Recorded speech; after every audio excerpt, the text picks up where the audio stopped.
Okay, let's dive right in. We often think the biggest lessons in life come from these really complex, heavy sources. But today, we're going to look at something different, a simple children's story. And we're going to see how the journey of one tiny seed holds this incredibly powerful lesson for all of us about facing our fears and, finding the courage to actually grow. So, let me introduce you to Barnaby. He's a seed, and he's all safe and sound under the soil. But here's the thing. He's also completely stuck. And he's not trapped by the dirt around him. Not really. He's trapped by a fear that, let's be honest, we can all recognize. The fear of the great unknown. And this is really where our story kicks off. Just like in any great journey, right? There's this call to adventure, this pull to grow, to sprout, to become something more. But for poor Barnaby, that call is it's totally drowned out by this one single, paralyzing thought. And there it is. That's the internal monologue of anxiety, isn't it? The world is too big. I am way too small. What if? These are the exact thoughts that keep us rooted in one spot, not because it's comfortable, but because we're so scared of what might happen if we actually dare to move. You see, for Barnaby, this fear, it's not just some passing thought. It's a full-on anchor holding him down. It stops him completely. All his potential to become this amazing, magnificent plant is just locked away, all because those what-ifs feel more real to him than anything else. But you know how these stories go. No hero's journey is ever really complete without a guide, right? A mentor who shows up at just the right moment.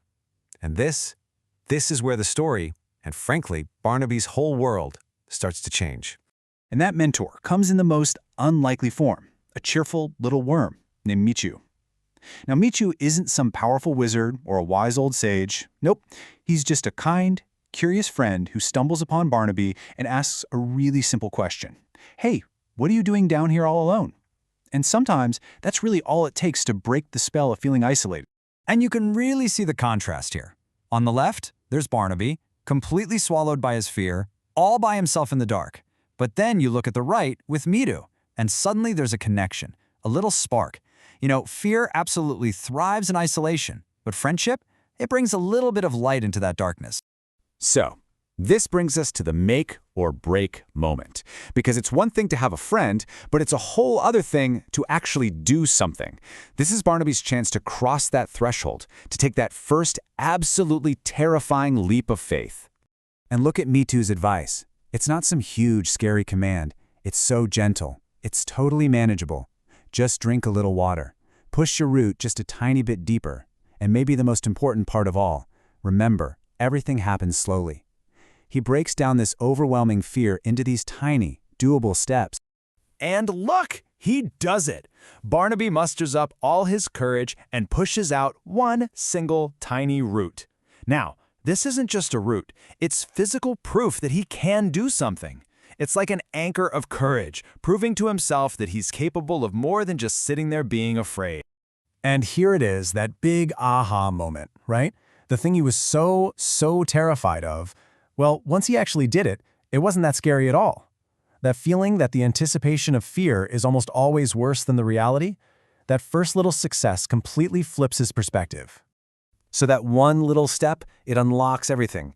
See, courage isn't a one-time thing. It's a muscle that you have to build. And with his confidence finally starting to grow, Barnaby keeps going on his journey, pushing himself upward toward the light. And then this moment happens. He breaks through the surface of the soil and feels the sun on him for the very first time. The very thing he was so afraid of, that big, scary, wide world, it's not a terrifying wind that greets him. It's warm, golden light. His world has literally expanded. And this just shows so perfectly that the transformation isn't just on the outside, it's happening inside him too. He now has these two new leaves, ready to catch the same wind he used to be so afraid of. The world outside, the one he imagined was this huge threat, is now turning out to be a place of beauty and wonder. All right, let's bring this all home. Barnaby's journey, from this scared little seed to a confident sprout, it all leads to his ultimate transformation. And it's right here that we find the really powerful lesson at the heart of this whole story. And there he is, a brilliant, strong sunflower. He didn't just survive the world, he's now a beautiful, vibrant part of it. And notice who's still there, right by his side? His friend, Mittu. He reached his full potential, not by pretending he wasn't scared, but by taking small, supported steps right through that fear.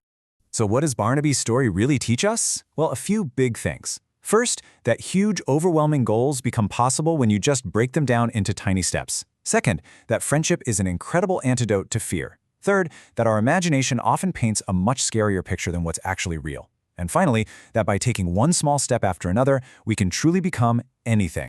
Which, of course, leaves us with a question for ourselves. We all have something we're afraid of, right? Some patch of soil we're hesitant to leave behind. So, thinking about Barnaby, what's one small, manageable leap of faith that you can take today?